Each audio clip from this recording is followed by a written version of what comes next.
So what are the key events that create the perfect opening? So again, you're not just yet another cold call. You're relevant to them. This works for inbound too. As much as I agree the long-term inbound marketing is going to be the way to go, most organizations today do a blend. So they kill some kittens and then they do some inbound marketing. But when you're not killing kittens and you're doing inbound marketing, you get a bunch of leads. The question for your sales organization is, first of all, out of these 100 people that came to this event today, which ones are good opportunities, which ones are good leads? So lead qualification, size of company, geography, and so on and so forth. And then when I reach back out to them, can I say something compelling? Not just the generic, hey, thank you for coming to the BrainSell event, it was great to see you, but I see that you're moving and I have some services for you. So making that discovery of compelling business events really scalable for salespeople is one of the things that we focus on. By the way, this is the first time I've given this presentation, so if it blows up halfway through, then you get to experience my first blow up of this. Oftentimes, more and more things that are going on in the companies are not visible through traditional sources like press releases and article. They're visible through things like Twitter. I had a call last week with a media company. Right before getting on the phone, I looked up at what we call the tab, which is the Twitter view of that company. And employees of the company were talking about how they'd been laid off that morning. That would have never shown up in any traditional media. It was very important for me to understand that before getting on the phone, and it gave me a completely different perspective about what's going on at that company, a perspective that I would have not gotten to. So the end goal is synchronizing buying and selling cycles. So you're not pushing ropes. So you're not trying to sell to people who are not interested in buying. But you're really engaging with people who are a good prospects for you, and you're having a relevant conversation with them. Not a generic conversation, a targeted, relevant conversation. Now, this is all stuff that good salespeople should know how to do, be relevant and all that.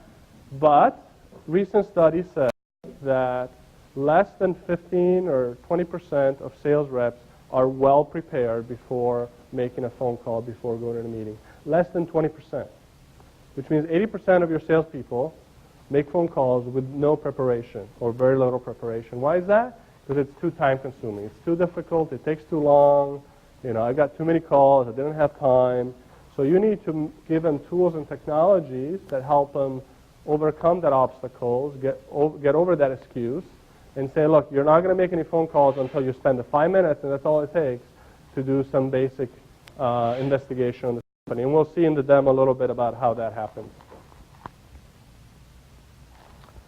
So a little bit, so while Dharmesh is a very friendly marketing person who doesn't pitch his product, I'm less friendly salesperson who pitches a product, so let me tell you about what we do. We talked about all the information that's available in all these sources and how it can make your salespeople more relevant and connect better to their prospects. Our application, which we'll see in just a bit, is a demo within SugarCRM. It aggregates all this information. So in one place you can see what's going on at that company, what are people writing about it, what's been said on blogs, what's been said on Twitter, is this company growing or shrinking, how big is this company, what vertical, you know, what do their financials look like, who are the key people, so you can see it all in one place. And then we highlight for your salespeople things that are relevant to them. People-to-people connections, like we talked about before. How do I get to people in this company through referral, number one. And number two is compelling business events. Is there anything happening in this company that allows me to have a more targeted outreach, a non-generic outreach? We then make all that information available within the CRM application. SugarCRM, kind enough to host us here, so that's the application that I'll talk about today. So it's really easy for people to get to. They don't have to do any extra work. It's there. They don't have to go find it. It's there. It's right in their face. They can't avoid it. And in my experience, that's what it takes with many sales organizations. Yours is probably better than mine. But if it's not right in their face, it's not right at their fingertips, they're not going to go get it. So we put it in their face, we put it in their fingertips, so their excuses of not being ready are gone. And then if they're traveling, we also put it on their PDA and their mobile. So every morning they get an email alert that says, in your territory, in your patch, in your accounts, these are the things that have happened in the last 24 hours that might be good selling opportunities for you. So the question I always ask myself is, is what I'm doing making any difference? Is it just a bunch of cool tools, or is it yielding productivity? This was a study done by an independent Aberdeen group, not paid by us. They did it on their own funds, so they were not influenced. They interviewed 422 companies, and they do this every year, and they ask these companies, how have your sales metrics changed over the last 12 months? The average respondent in 2009, this was October 2009 to October 2008, so the valley of death, if you want. The average company had 3% fewer reps achieving quota, reduced revenue by 1%, flat on win-loss rates, flat on lead conversion rates. Then they broke out for us how our customers responded, and our customers got 8% better quota achievement, 7% better revenue, 6% win-loss rate, and 5% better lead conversion rates. That's what matters to me at the end of the day. All the other stuff is just technology, it's just stuff. But this is what I want to see. I want to see our customers succeed over other customers.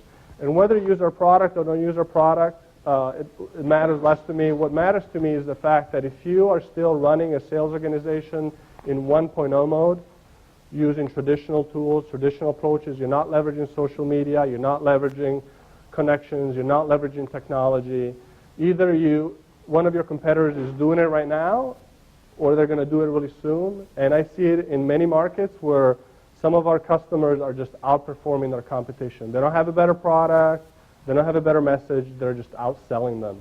And my suggestion to you would be to look at ways that you can take your sales process to the 2.0 stage, leveraging some of these new changes in the market to your advantage. How long before that becomes the norm? Say basically, it won't be called 2.0 anymore, it'll just be called the way it is. Yeah. You know, I think it's going to be a while. Every day I get people who say, I don't think Twitter is here to stay. I think it's a fad. I think Facebook, I don't know, it's just a consumer thing. There's a big difference. I mean, I see ourselves, we're still in many ways as a company, I would say 1.5 and 1.7. We're not 2.0 ourselves. It's not easy to completely change your perspective. If you've been selling a certain way for the last 10 years, to all of a sudden change and go, I'm going to do it the new way. I think it's going to be years. You know, we have 25,000 users of our application, and there are about 8 million B2B sales reps in North America, so very, very small percentage. And HubSpot has 2,000 or 3,000 customers out of probably hundreds of thousands of companies that could use their application. So this is very much the leading tip. And you know, kudos to you for being here, because most of your competitors are at the office trying to keep sawing with the unsharpened saw, and they're still there. I think it's going to be a while.